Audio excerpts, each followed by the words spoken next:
Wait, could we be strange?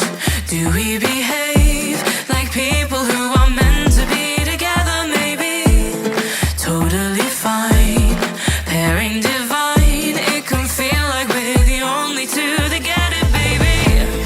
I can do this, yeah I can. Though I may not understand how to be enough to handle your big heart. Make your moves and I'll make mine. Picture perfect, all we try. Maybe I don't want to lie. It's changing me fast, falling so hard. Couldn't plan these feelings. Pick up the shards of the pain I'm wielding. Hold off for the cards.